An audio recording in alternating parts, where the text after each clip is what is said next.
যারা বান মারার একটা ভালো ভিডিও খুঁজতেছেন তাদের জন্য আমি মনে করি এই ভিডিওটা।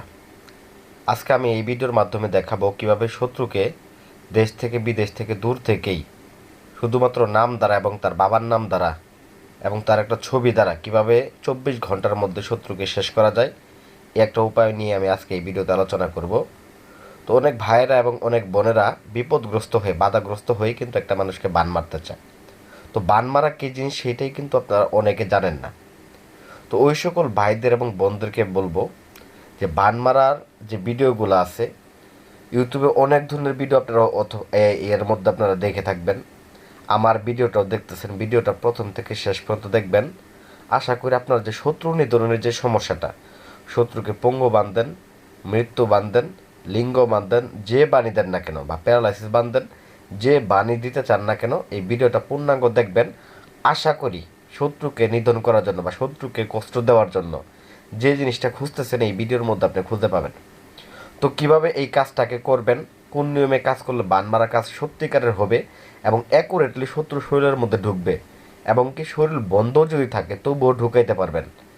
তো অনেক তান্ত্রিক আছে দেখা গেছে যে অনেক কাজগুলাকে বাধা দিয়ে দেয়, অথবা দেখা গেছে যে কাজের মধ্যে বিভিন্ন শরীর বন্ধের কারণে বা সেতারা সমস্যার কারণে কাজটা আটকা পড়ে। তো তাদের ক্ষেত্রে বলবো এই মহাযজ্ঞের কাজটা আপনারা করবেন, 100% আপনারা শত্রু নিধন করতে পারবেন। তো আমাদেরকে অনেকে ফোন দেন, ভাই শত্রু যারা অতিষ্ঠ হয়ে গেছে শত্রুকে প্যারালাইসিস করে রাখবো বা বিছানায় ফেলে রাখবো, কিন্তু এর আগে টাকা দিয়ে ধরা খাইছে, কাজবাজ করে দেয়নি। তো ভাই আপনাকে বলবো এবার কবিরাজের কাছে না যে আমি বলবো না যে আপনি আমার কাছে যোগাযোগ করেন, আমি স্ক্রিনে নাম্বার দিচ্ছি এই জন্যই যাতে করে ভিডিওটা বুঝতে অসুবিধা হলে ফোন করে জানতে পারেন।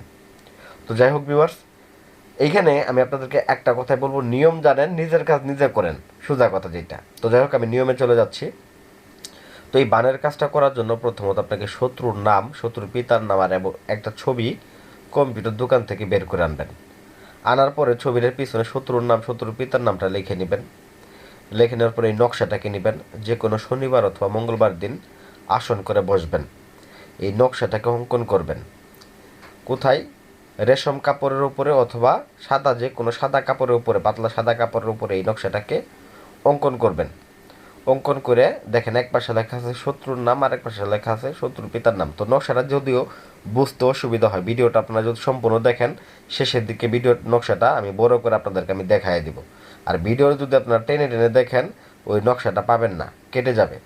তো যাই হোক ভিডিও সম্পূর্ণ দেখেন, ইনশাল্লাহ নকশাটাও পাবেন। এই নকশার কোন জায়গায় কী লিখতে হবে আমি এখানে স্পষ্টভাবে দিয়ে দিছি। এক পাশে পিতার নাম লিখবেন, এক পাশে শত্রুর নামটা লিখবেন। লিখে ওই কাপড়টাকে সুন্দর করে পেঁচায় একটা তাবিজের মধ্যে ভরবেন।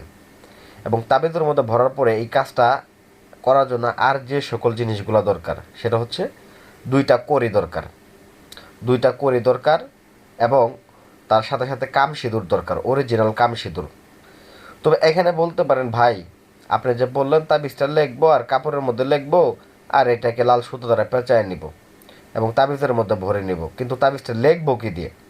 তো যারা আমার ওইটুক ভিডিও দেখে চলে গেছেন তারা তো আর বুঝতে পারবে না তাবিজটা আসলে লেখে কী দিয়ে।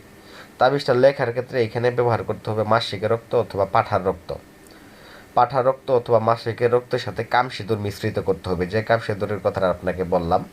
এই কাম সিঁদুর মিশ্রিত করে এই নকশাটাকে অঙ্কন করে গোলাপ জলের সাথে মিশ্রিত করে নকশাটা অঙ্কন করতে হবে। অবশ্য অরিজিনাল কাম সিঁদুরই লাগবে, কারণ এই অরিজিনাল কাম সিঁদুর অনেক তান্ত্রিকের কাছে নাই, যার ফলে আপনি কোটি টাকা, হাজার টাকা, লাখ টাকা খরচ করতেছেন, কাজ হইতেছে না। আমি আপনাকে গ্যারান্টি দিয়ে বলতে পারি এই কাজ আপনি 24 ঘন্টার মধ্যে ফলাফল পাবেন। এই একই কাজ যদি আমার নিজের হাত দিয়ে করি আমি আপনাকে সর্বোচ্চ 7 ঘন্টার মধ্যে ফলাফল দিতে পারবো। দেখেন নকশাটা আমি বড় করে দিলাম, তো স্ক্রিনশট দিয়ে রেখে দেবেন। যাই হোক পরিশেষে আপনাকে কী করতে হবে, ওই দুইটা যে করি নেবেন, করি এবং ছবি এবং এই নকশার তাবিজটা সহ একটা কচু পাতার মধ্যে ভালো করে পেঁচায় নেবেন লাল সুতো দ্বারা। পেঁচায় নেওয়ার পরে পরবর্তীকাল আপনাকে যে কাজটা করতে হবে ভিউয়ার্স, এইটাকে নিয়ে সরাসরি চলে যাইতে হবে শ্মশানে। শ্মশান ঘাটিতে যায় আপনারা শ্মশানে যে জায়গায় মরা পড়ানো হয় ওই জায়গায় এটাকে পুঁতে দিবেন। যদি এটাকে পুঁতে দেন সেক্ষেত্রে 24 ঘন্টার মধ্যে শত্রু অসুস্থ বিছানার মধ্যে পড়ে যাবে। আর এটাকে যদি চন্দন কাঠ দিয়ে আপনি আগুন দিয়ে পুড়ায় দেন সেক্ষেত্রে 24 ঘন্টার মধ্যে শত্রু মারা যাবে। এটাই হচ্ছে এই কাজের মধ্যে পলিসি পার্থক্য মৃত্যুবান এবং পঙ্গুবানের মধ্যে। এই কাজটা একের ভিতর দুইটা কাজ করা যায়।